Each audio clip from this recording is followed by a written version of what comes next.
Secondo lei l'Africa paga un caro prezzo sugli errori delle grandi potenze? We end up with injustice, we end up with corruption, we end up with poverty, we end up with the worst possible things, we end up with the image. I don't have to tell you the image that you have in Africa. I don't have to tell you.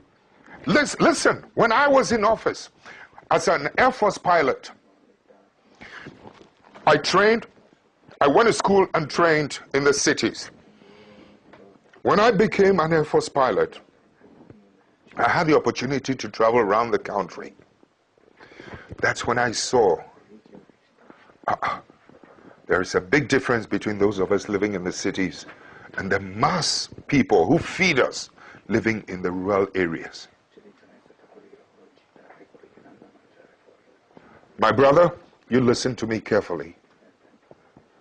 The water they drink in those rural areas is such that the water you use to flush your toilet, the water we use to flush our toilet in the cities is much cleaner than the water they drink in the villages. No clinics, no hospitals, etc. No headache, no needles to even sew their clothes. That's when I began to see the parasitic relationship between our cities and this thing. I mean, I've seen too much injustice in my country when I decided enough was enough. When some of us began to decide that something has to be done about it. When we emerged into political office, you know something? Electricity used to be limited to only 27% of the country. In the shortest possible time, we were able to, with Italian assistance, we were able to extend electricity from 27 to almost 87% of the rest of the country. We were able to extend roads. The infrastructure was improved every part of the country.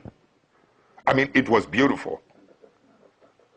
I mean, the energy now goes to every part of the village. Children can now go to school and can learn at night, so that my children living in the city will not have an advantage over that child in the village.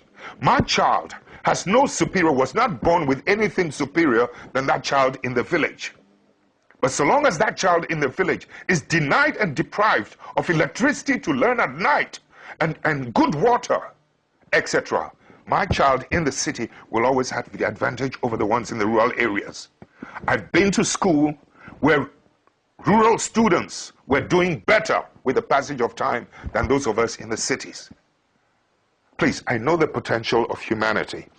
So when you're talking about the effects of some of these things, sometimes, you know, these superpowers must learn to accommodate and to live and to accept patriotic leadership, patriotic citizens.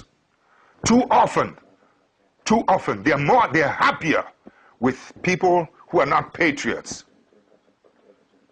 But you, in Europe, excuse me, don't get angry, you never seem to know the role that some of your bad businessmen, you have good businessmen, and I respect them, but some of your bad businessmen are always doing bad things on our continent.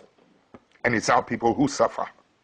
This kind of thing must stop. Your governments must begin to wake up to help us, to help to police and to maintain the integrity of economic policies and economic practices in my country. Your country must help us to protect the judiciary in my country. Your country must help us to police and to monitor and to protect the political integrity in our continent.